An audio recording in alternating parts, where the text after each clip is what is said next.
She was already asleep when they rolled her in. 12 years old. Tiny. Fragile. With a surgical note clipped to her wrist that said, "Congenital defect. Emergency correction." And I checked the chart. No listed parents. No family history. Foster status pending. First name Emily. My fingers hovered over the consent form.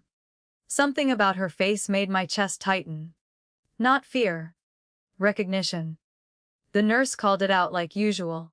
"Dr. Keller, your patient is prepped." I stepped into the OR, pulling my mask into place. Monitors beeped. Anesthesia flowed. I saw the heartbeat steady on the screen. Why? And felt my own heart stumble. There it was. Just below her ribcage. A faint white scar. Barely visible, but not to me. I knew that scar. I had dreamed about that scar. Because 12 years ago, they told me my daughter died just hours after birth. She was born early. Too early. They said her lungs never opened. I never saw her. I never held her. They gave me a sealed envelope and a death certificate I couldn't read. And now here she was. On my table. Same date of birth. Same blood type. Same fingers curled in the exact same way. This couldn't be real. I told myself that. Over and over. But something in me screamed louder. It's her. Before I tell you how everything I believed unraveled that night, let me know where you're watching from. And subscribe if you believe no mother should ever be erased. I took a breath. Stepped closer, placed my hand on her chest, steadying the line. And whispered, "I think I've found you." I didn't sleep that night. Not after what I saw. Not after what I felt. I just sat there, in the corner of my living room, wrapped in a blanket that still smelled like hospital soap, staring at the same photo I always pull out when it hurts too much. A sonogram. Her name was never written. But I called her Grace. She would have been 12 today. 12. I ran my fingers over the faded print. It used to make me cry. Now it just made me hollow.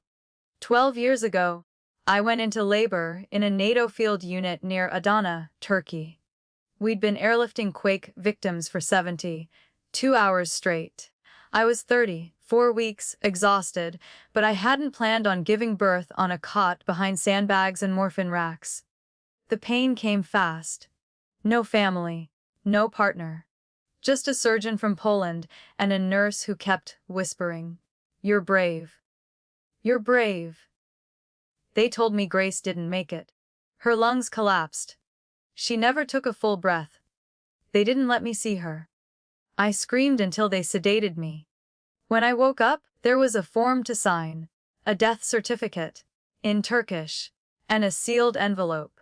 For closure, they said. I flew back to North Carolina 2 weeks later with stitches, silence, and a name no one had ever heard me say. I buried my grief like a bone under the floorboards.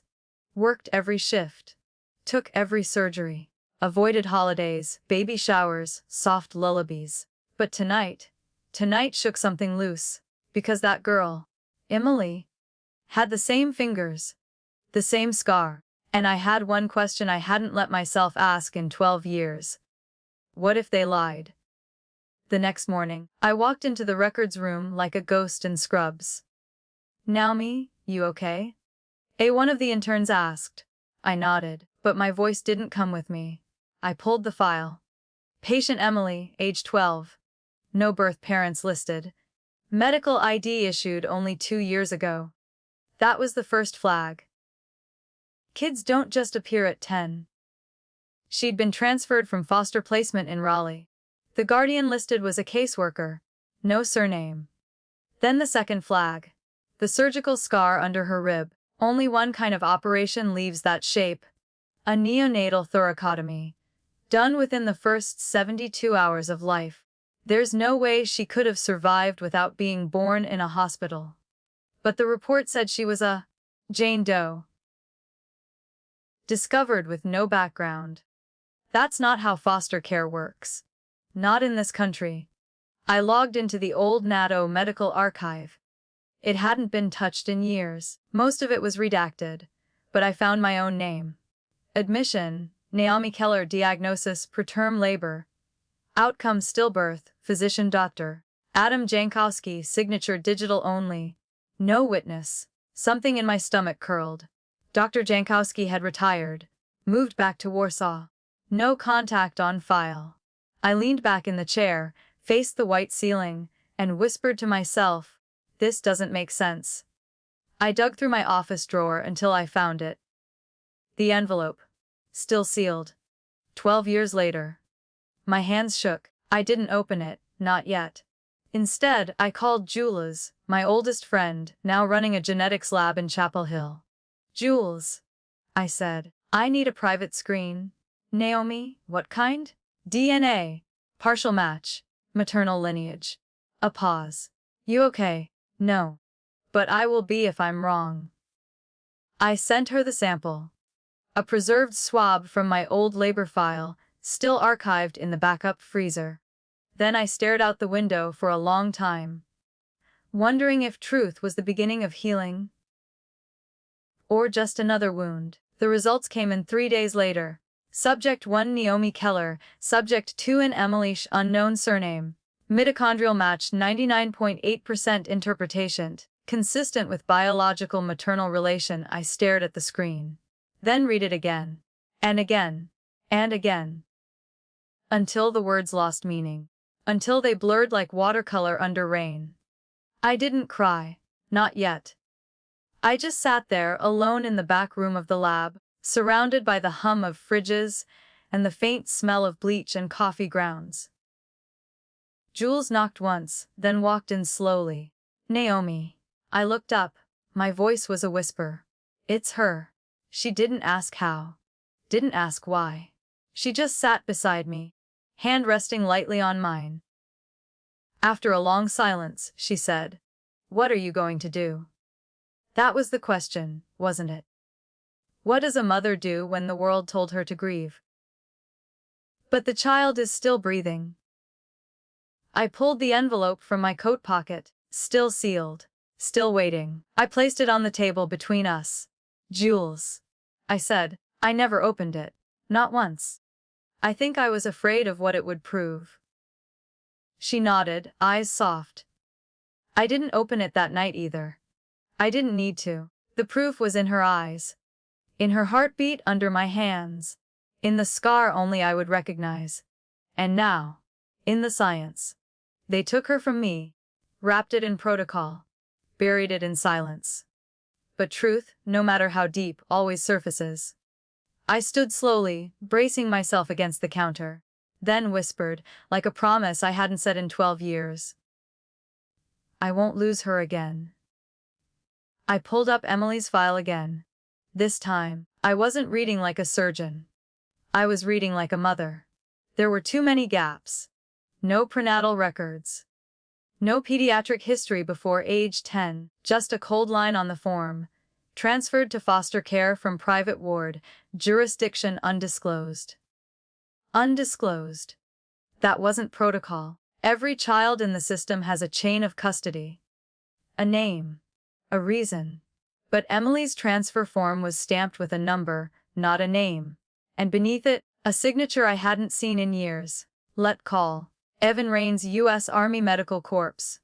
My blood went cold. He served in the same relief unit I did. NATO Hospital 43, Adana, 2012. We weren't close. He handled evac logistics. Oversaw medical repatriation. He'd been the one to wheel me into the OR 12 years ago. His boots still covered in dust from the quake zone. I remembered his voice then, measured, calm. "She's stable. You're strong, Doc. We've got you." Now his name sat quietly on a form that placed my daughter in the foster system. Without a country, without a parent, without a past. I sat back, hands trembling. This wasn't just a mix-up. This wasn't lost paperwork. Someone placed her. Intentionally. I ran the hospital log. The private ward she'd been sent from was a now defunct clinic, once funded by a post-conflict care foundation. Buried in its donor list, an old military-affiliated trust I hadn't heard of since Turkey. My heart pounded. What had they done? What did they think I'd never find? I looked down at the bracelet I'd kept for 12 years. A thin pink band with a single silver bead. Her initials had worn off, but I still saw them. I held it tight in my fist and whispered like a prayer. Who took you? And why? The truth was no longer hiding. It was staring right back. I drove to the edge of Fort Liberty just after dusk. It used to be Fort Bragg. Now it was just a shell.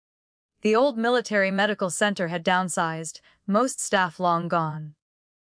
But Evan Rains had worked here for a decade, after returning from Turkey. Logistics, pediatrics, always in the background. His office was dark, nameplate scraped off. Desk cleared. I asked the front desk clerk. LT call. Rains. Retired last winter. No forwarding. Figures. I stepped outside. The sun was bleeding out behind the trees, turning the parking lot gold and silent. That's when I heard it. Dr. Keller. I turned. A man in worn boots, gray stubble, a tool bag over his shoulder. He looked older, but familiar. Marcus? He smiled. You don't remember me, do you? And then I did. He'd been a tech at NATO 43. Kept the power running during surgeries. Stayed up 3 nights straight during the aftershock week. You saved my delivery, I said softly. You rerouted the backup oxygen. He nodded, eyes dimming. I also saw what happened after. I froze. He looked around, then gestured toward the side of the building. We stood behind the dumpster, hidden from the road. They took your baby, he said, voice flat.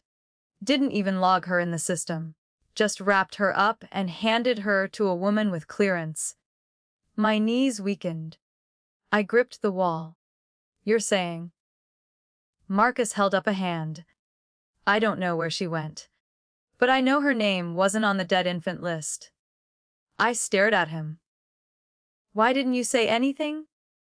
I tried, but after Rains shut it down, I got reassigned. Back then, people like us. We didn't fight command, we just got erased. He pulled a flash drive from his bag. Here's what I kept.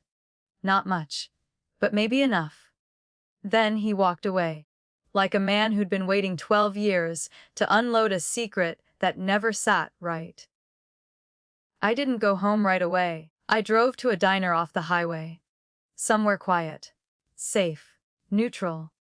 Slid into a booth, plugged in the flash drive, and opened the folder Marcus gave me. Most of it was scrambled, old, text logs, encrypted batch files, numbers, initials. But some parts still spoke. INF Transfero 7.24, 2012. Status reassigned to civilian custody. Medoth Rains Doyle. Doyle. I didn't recognize the name. No rank. No department. Just L. Doyle. But it wasn't the name that got me. It was the pattern.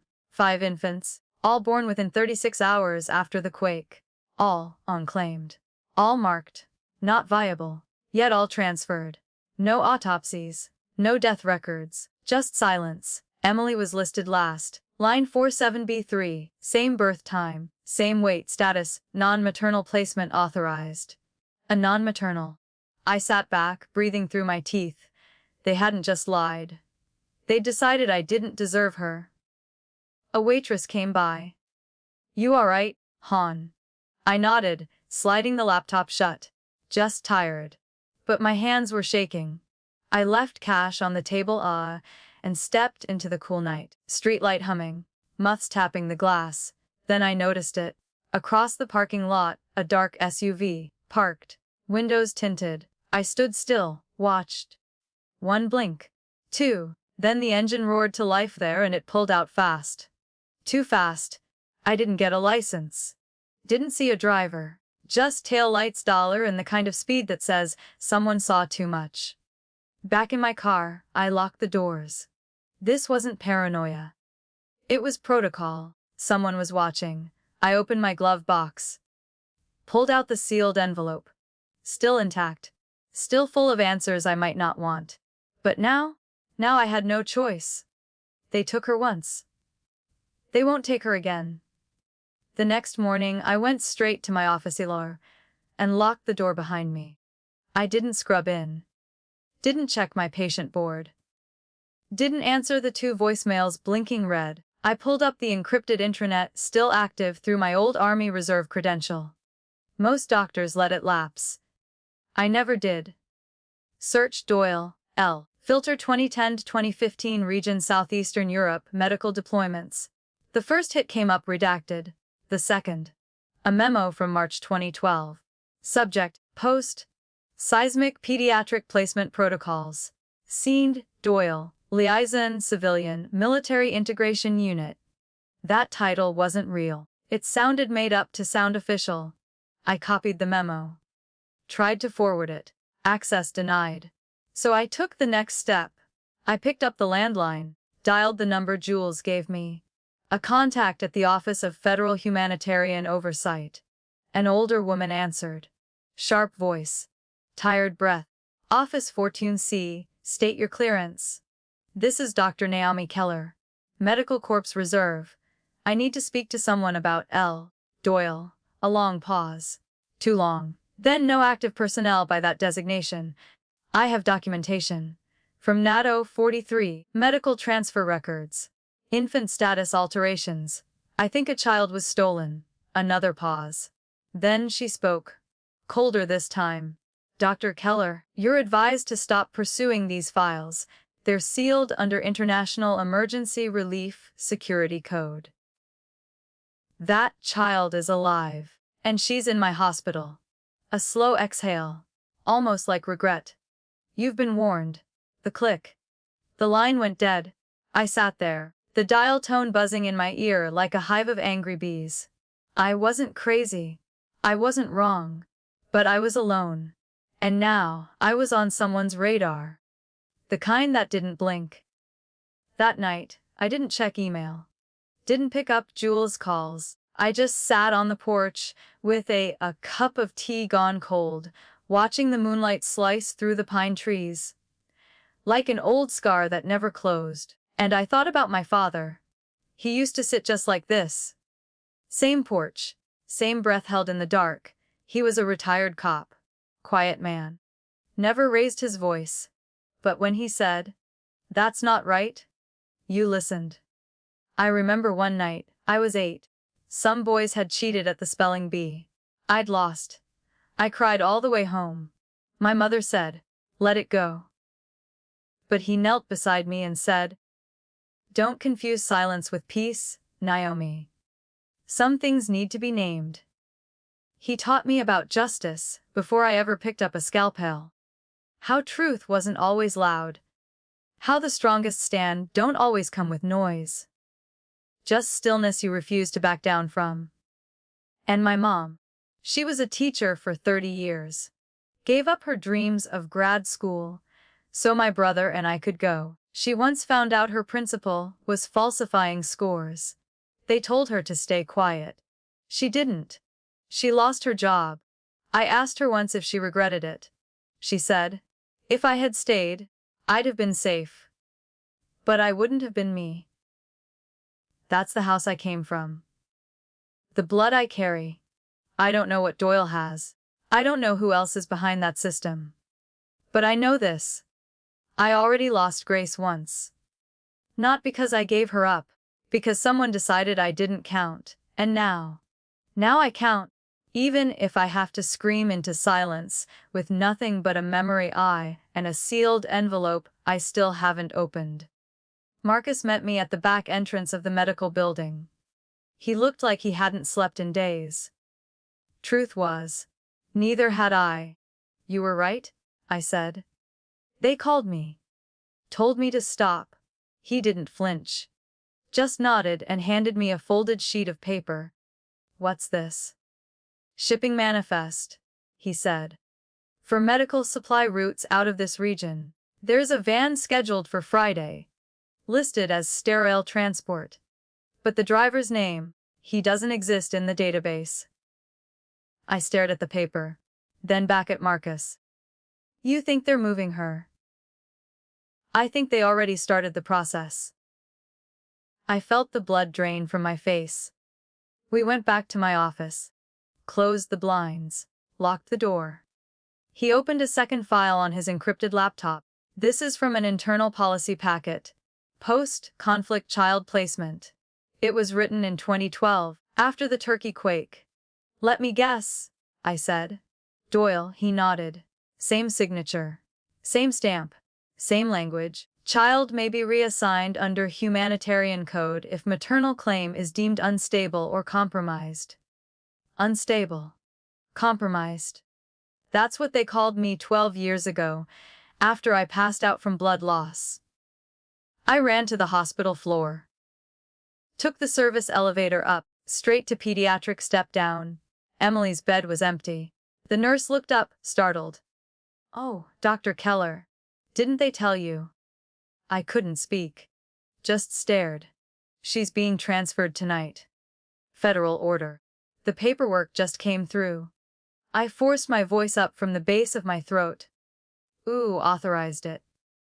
She tapped the chart. Signed by L. Doyle. The letters hit me like a cold slap. I walked down the hallway, each step heavier than the last. 12 years ago. They took her while I was unconscious. This time. They were doing it right in front of me. Not again. I gripped the edge of the nurse's station, looked down the corridor, where transport staff had just entered, and whispered, "They think I'm going to let her go." I turned back toward the stairwell. And for the first time in 12 years, I didn't feel afraid, I felt ready. Marcus had barely slept. He looked pale under the fluorescent lights, sleeves rolled, coffee untouched. "There's more," he said, sliding a document across my desk. What am I looking at? Funding trail. Back, channel donations linked to Doyle's office over the past 15 years. I scanned it. Several familiar acronyms popped up. A USAID, HSS, Relief, even a defense-linked humanitarian trust once flagged for ethical ambiguity. These guys were investigated. I whispered, post-Bosnia. Baby displacement during the 90s. He nodded grimly. And it didn't stop there. Turkey. Syria. Then Haiti. Wherever there's a disaster, they show up with solutions. And lists. I sat back, heart racing. How deep does this go? He shrugged. Deeper than we thought. Just then, my cell rang. Block number. I hesitated. Picked up. Dr. Keller. A woman's voice. Measured. Low. Not unfriendly, but firm. Speaking. I work with Oversight Division 3. We've been monitoring civilian intel activity related to protected programs. We saw your inquiry. I didn't answer. I'm not calling to threaten you, she said. I'm calling to ask for 20 minutes. Off record. In person. Before Friday. My mouth was dry. Why? Because what you think you've found is only half the story, and if you walk into that hospital Friday without knowing the rest, you'll be too late. She gave me a time. A park in D.C. No credentials. No trace. Then hung up. I stared at the phone in my hand, pulse loud in my ears. What now? Marcus asked. I looked out the window. We'll go to Washington. Marcus slammed the file shut. You can't go alone. I have to? I said. He stood. No, Naomi. You think this woman's offering help? She's warning you because they need to control the damage. I stayed quiet. He paced the room, frustrated. This reeks of manipulation. You show up in D.C. alone. You could disappear into one of their basements, and no one would even know to look. I'll text you every 30 minutes, I said. If I stop replying, you know something's wrong. He stared at me, jaw tight. You're seriously doing this? She said if I don't go. Emily's gone by Friday. That silenced him. I turned to the window. Below, the pediatric wing buzzed with quiet life. Doctors in motion, machines humming. Emily was somewhere in that maze, not knowing how close they were to taking her again. I was asleep the first time, I whispered. Unconscious. No voice. No fight. I turned back to Marcus. I'm not sleeping this time. He looked at me for a long moment, then sighed. At least wear a wire. I gave a tired smile. What is this, a spy movie? But he wasn't joking. He pulled a tiny device from his bag. It records to cloud, encrypts every 6 seconds. I took it, tucked it into my collar. You really think they'll come after me? I don't think, Naomi. I know. I picked up my bag, stepped into the hallway. Everything felt sharper, brighter. Like the edge of a cliff you've already stepped off. By the time I reached the parking garage, I wasn't scared anymore. I was furious. The park was almost empty. Just a few joggers, a man walking his golden retriever, and one woman sitting alone on a bench near the reflecting pool. She didn't look like a Fed. No earpiece. No dark glasses. Just calm. I approached. Dr. Keller, she said without looking up. Yes. She handed me a manila folder. No seal. No insignia. Just clean paper and fear. Inside, a photocopy of a military pediatric log, typed in black ink. One line highlighted in yellow. Infant Grace Naomi Keller. Status, maternal unfit. Reassigned to Code 7 civilian family. I read it twice. My knees nearly gave out. Grace. Her name had never been Emily. They renamed her. After they took her. Parker spoke softly. You're not crazy. You were targeted. Because you were sedated. And because your unit's records burned when the field tent collapsed. I looked at her. Why now? Because this program is ending. And they're cleaning up. Grace is on a list. I whispered. What kind of list? She didn't answer. Leave town, she said. Take her and disappear. I shook my head. No. Parker held my gaze. Then be ready. Meanwhile, Marcus sat at Naomi's desk, headphones in, watching data load. Then he heard the door open. A man entered. Tailored coat. Smooth movements. Can I help you? Marcus asked, standing. The man smiled without warmth. Pulled out a thin white card, placed it on the table. Doe Wiley. I just came to deliver one message, he said. Voice low, eyes dead still. This is your last warning. Then he walked out, as if none of this. The girl, the data, or the mother fighting back, mattered at all. But it did. It mattered more than he'd ever know.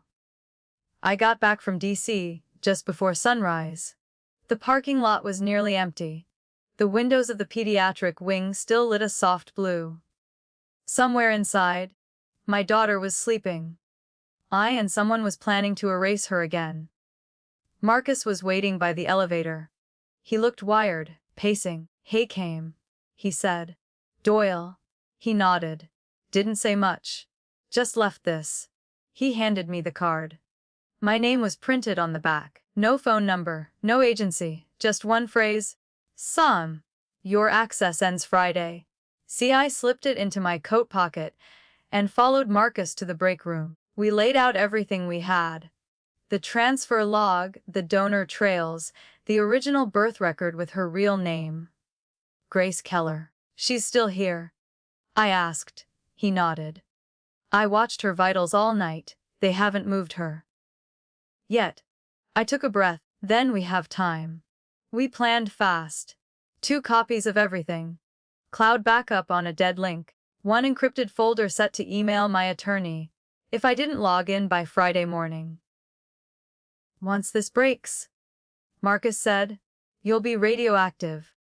They'll make you look unstable. Unfit. I looked him dead in the eye. They already did that once. But when I left the room, I started noticing it.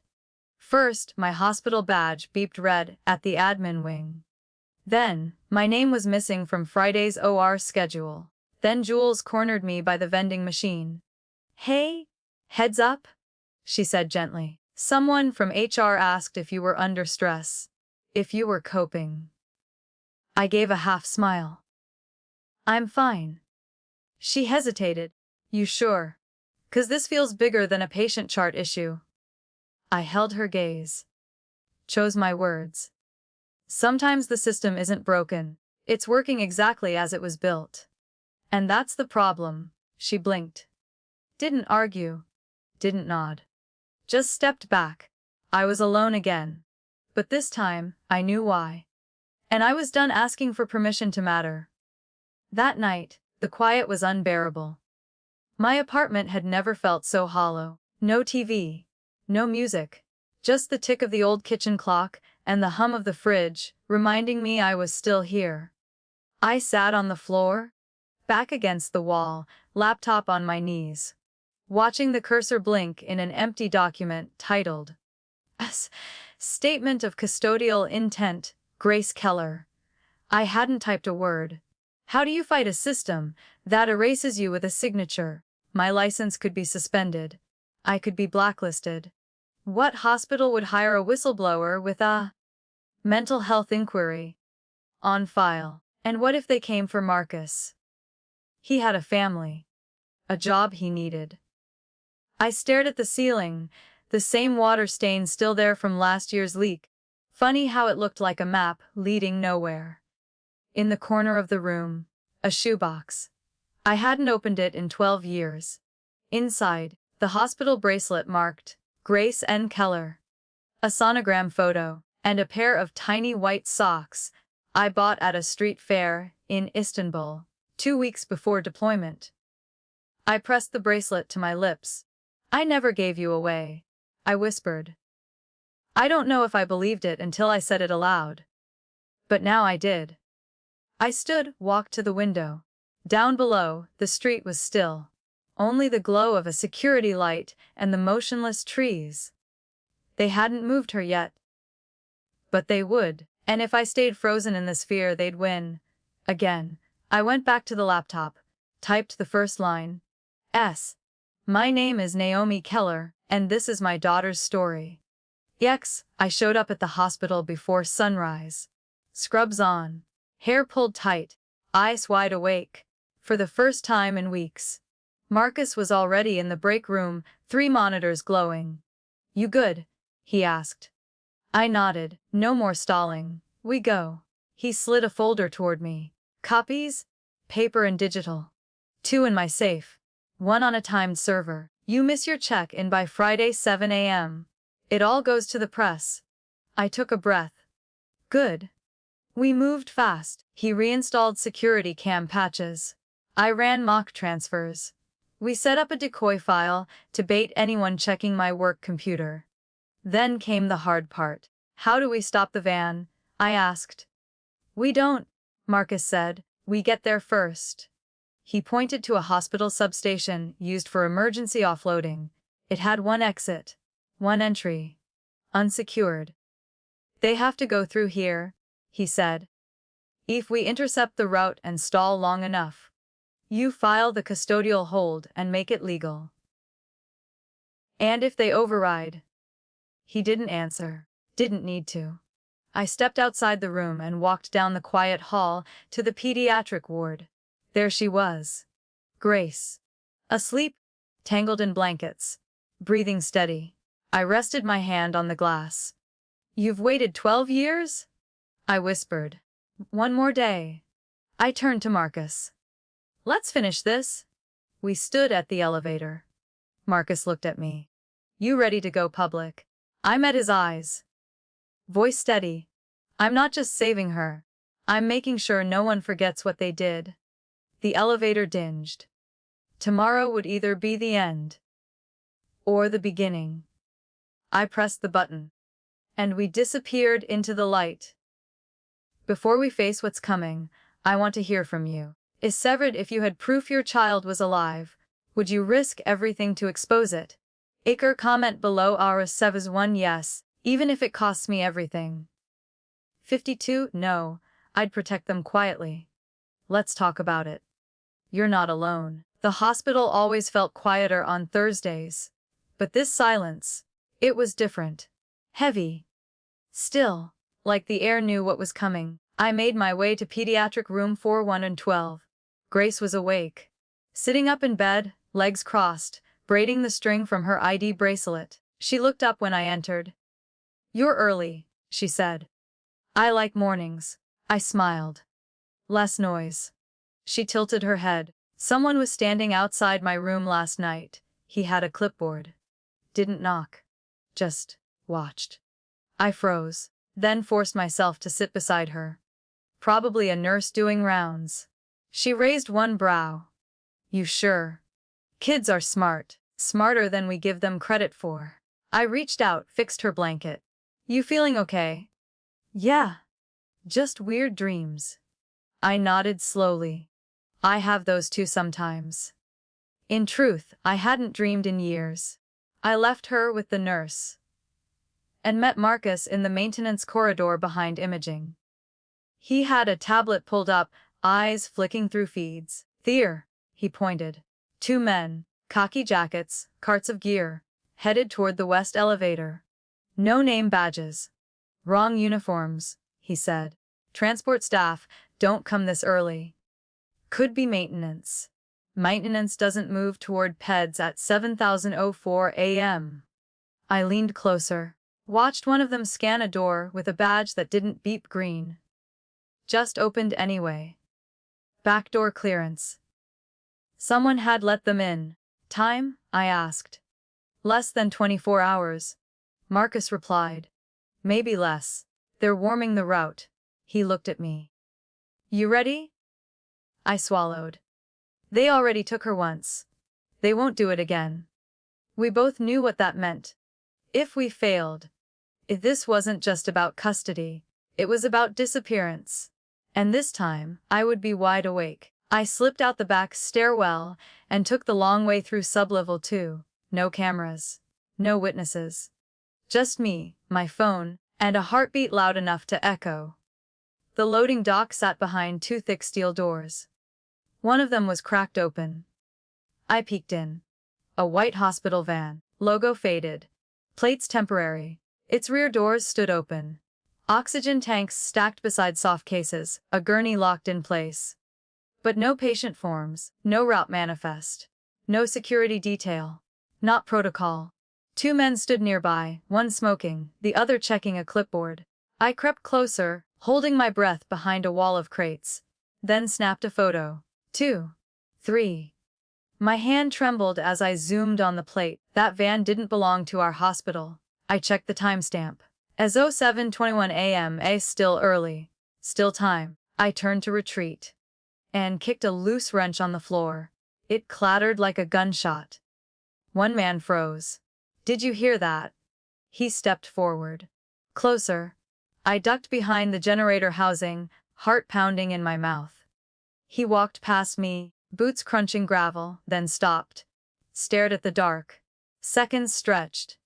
Then the other guy called, "Relax, man. Probably a cat." He turned back. Footsteps fading. I waited. 20 seconds.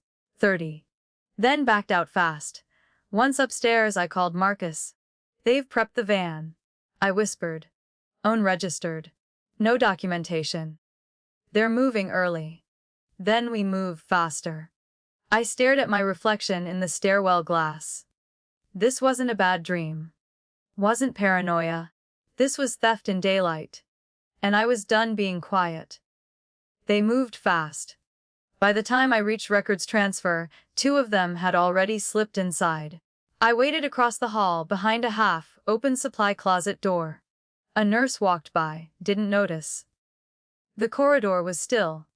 Then the door opened. A man in scrubs stepped out. A clipboard in hand, sealed folder under his arm. I caught a glimpse of the front label, WAS Pediatrics, Transfer Authorization EML Parker URG Enta. He turned left, toward admin logistics. I followed at a distance. Steady pace, no eye contact. He entered the transfer queue room. I peeked around the corner. Inside, he handed the folder to a woman in gray business wear, badge clipped low. She signed something, then slipped the folder into a locked drawer. Before she closed it, I saw the red signature stamp, Vazer L. Doily. Blood roared in my ears. I stepped back, took out my phone, snapped a shot through the crack. blurry, but visible. I waited until the woman left, then circled back. The room was empty now. Only one admin remained, barely paying attention, earbuds in, phone glowing under the desk. I walked in casually. "Hey, left my tablet in here earlier. Mind if I check?" She didn't even look up. "Just don't touch the Q drawer." Of course. That's exactly what I touched. Second from the top. I slipped the folder out, heart pounding, and scanned it fast. Transfer of patient Emily Parker. Receiving facility confidential location. Reason: maternal misinformation creating psychological harm. Approval: Doyle, L. M.D., Federal Pediatric Oversight, Psychological Harm. I blinked hard. They were rewriting the story so I'd look dangerous. So she'd forget me forever. I grabbed my phone. Scanned the full doc. Saved it in triplicate. Then slid it back, quietly. No trace. As I walked out, I realized this wasn't a transfer. It was a disappearance in disguise. Tomorrow, they'd erase her. Again. But this time, I had the proof, and I was done being erased too. Friday morning broke cold and cloudless. I parked 2 blocks away. Didn't want my plate scanned. Marcus waited near the west entrance, a badge clipped low, a messenger bag slung over one shoulder. Inside were 12 flash drives, 2 preloaded laptops, and 3 copies of the transfer document signed by Doyle. I wore gray scrubs. No jewelry. Hair braided tight. No room for sentiment. We walked in separately. The hospital atrium was transformed. White chairs, stage lights, a massive backdrop screen that read, Asai INNOVTIO Ainhiditru Eco VRY. Sponsored by State Office of Child Wellness. Doyle was already at the front, greeting people with that smile that never quite reached his eyes. The president's press team had arrived early. Cameras being calibrated. A red, white, blue bunting wrapped the stair rails. Big moment. And somewhere else in this building, they were prepping my daughter for a transfer labeled recovery. Marcus checked his watch. She's still on vitals. No motion on the internal GPS yet. We have minutes. I'll post near the elevators. If they roll her early, I stall. I nodded. He hesitated. If this goes bad, Naomi. I looked him dead in the eye. If it goes bad, make sure it's loud. He gave a tight nod and vanished into the hallway. I walked into the main auditorium, heart a fist in my throat. An usher offered me a seat near the back. I declined. Walked right up to the front row. Second chair from center. Close enough to see Doyle's sweat. The event coordinator tapped the mic. Please silence your devices. The president will arrive in 10 minutes. Doyle shifted. The man loved control. But he couldn't control what I had in my bag. What I was about to do. I reached into my pocket and ran my finger over the bracelet. The one I made 12 years ago. Before they took her, she was still here. But not for long, unless I ended this. Now. The lights dimmed. The announcer's voice rang out, "Ladies and gentlemen, please welcome the President of the United States." Applause erupted. I didn't clap. I watched. He stepped onto the stage, a practiced smile in place, notes in hand. He spoke about progress. About hope in medicine. About how far we'd come in pediatric trauma response. Then he turned to the prompter. Today we honor one remarkable recovery.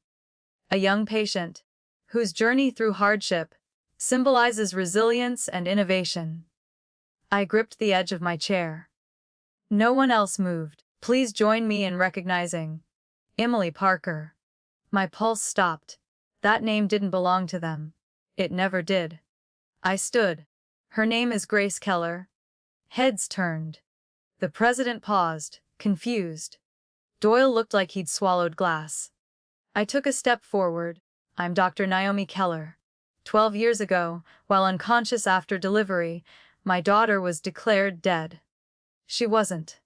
She was reassigned. under a false protocol approved by Dr. Lawrence Doyle. Gasps. I opened my bag, held up the file. This is the transfer order. Signed, stamped. Illegal. Security moved slightly unsure. Marcus appeared in the back, phone in hand. Already live streaming. Sit down. Doyle snapped. This is not the place. It is exactly the place. I turned to the president. She's still here. Alive.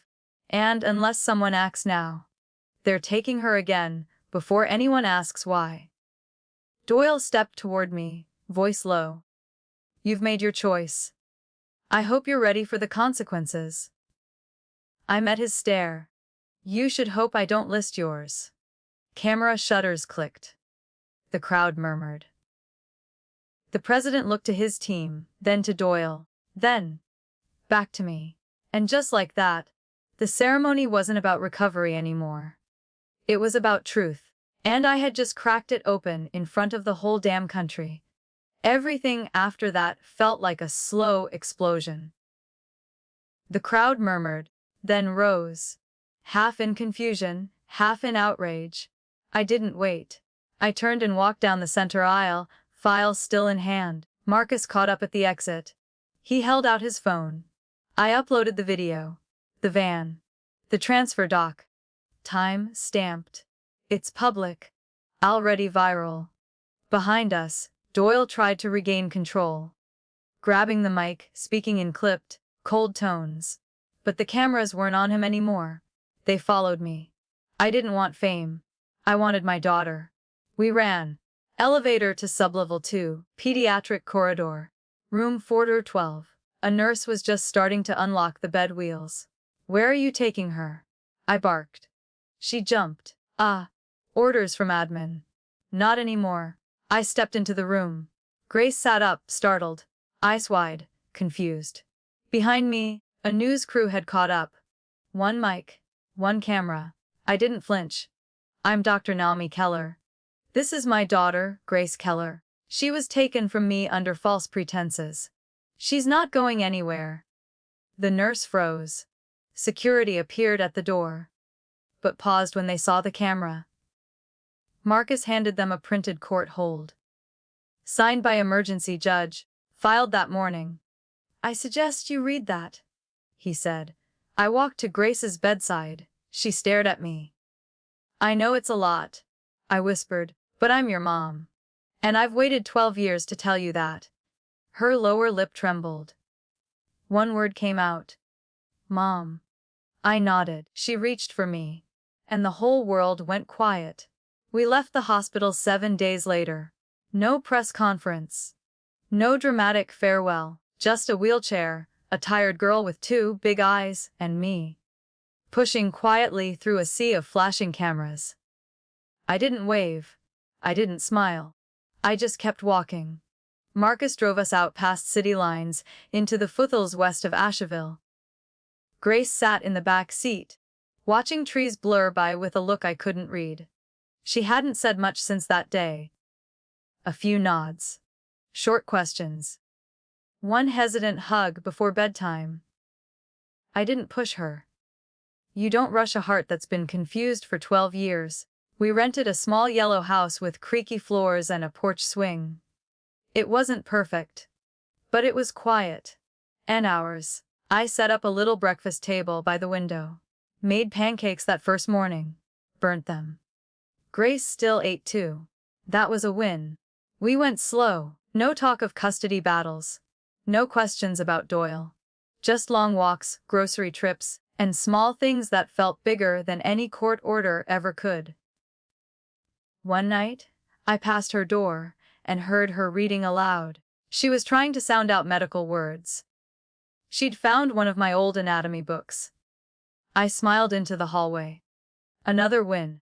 Some mornings she'd sit across from me and just stare. Like she was trying to memorize my face for the first time. I let her. She deserved that. We didn't talk about the cameras, or how many news stories still ran our names. They called it a scandal. I called it a second chance. And I wasn't wasting it. It was Grace who found the box. A small, Dark wooden case I hadn't opened since Afghanistan. Buried behind coats in the hallway closet. She brought it to the kitchen table and looked up like she'd found treasure. "Can I?" I nodded. Breath caught in my throat. Inside, a dog tag, a folded letter, and a photo. Ethan in uniform, smiling beside a dusty ambulance truck. Grace touched the image gently. "He looks kind." He was. She didn't say anything for a while. Just stared. Studied. "What happened to him?" I sat beside her. Told the story. Not the military version. The real one. About how he held my hand before my last medevac flight. How he said, "No matter what happens, make sure you come back whole." How he never got to meet her. Grace listened in silence. Then whispered, "He would have loved pancakes." That made me laugh. And cry. That night, I stayed up late, scrolling through nonprofit forms, reading state codes, contacting the only journalist I trusted. By morning, I had a name. The Ethan Keller Foundation, for Identity Restoration and Post-Custody Advocacy. We started small. 2 lawyers volunteering. 1 trauma therapist, a part-time admin. But the inbox filled fast. Mothers, foster kids, nurses with stories. People who'd been made invisible by the same systems that almost erased my daughter. Grace helped design the logo, a pair of wings made from folded medical charts. She said it looked like flying forward without forgetting where you fell. That felt right. We filed the paperwork on Ethan's birthday, April 12. Grace placed the first photo of him on the foundation's website. Below it, she wrote, "This is my dad. He never got to hold me, but now he's helping someone else find their way home." I didn't edit a word. Some stories don't end with justice. They end with truth, and sometimes that's more powerful than anything. For 12 years, I lived in silence. Told myself my daughter was gone. Told myself healing meant forgetting. But healing doesn't come from pretending nothing happened. It comes from facing it. Even when your hands shake, even when no one believes you. That bracelet, that tiny thing I made with hope and thread and 1 scratched bead. It saved us both. This wasn't revenge. It wasn't about headlines or enemies. It was about a girl who deserved to know who she was. It was about a mother who refused to vanish. If you're listening to this, and someone tried to rewrite your story, if they made you feel invisible, unworthy, erased, I hope you know one thing: you're not alone. You were never alone. And if you feel ready, share your story below. Not for sympathy, but for someone else who needs to know they're not crazy for remembering. Truth doesn't always come loud. Sometimes, it arrives like a breath you finally get to take again. Subscribe to EN True Tales for more stories of quiet courage, real justice, and second chances. Because healing starts when we speak. And you still have a voice. Months passed. Spring came early that year. Grace planted sunflowers in the front yard. Said she liked how they always turned toward the light. Even after the storm. She's still quiet, still guarded sometimes. But every laugh is a little louder now. Every step, a little steadier. I still keep the bracelet. Still wear it some days. Not as a symbol of loss, but of return. Because healing isn't forgetting. It's remembering without breaking. This story began with silence, but it ends with legacy. A girl who found her name again. A mother who refused to disappear, and a promise that no child will ever be stolen in the name of what's best. Again, that's what legacy is. Not headlines, not revenge, but leaving the door open for the next woman who needs to walk through it with her truth intact and her head held high.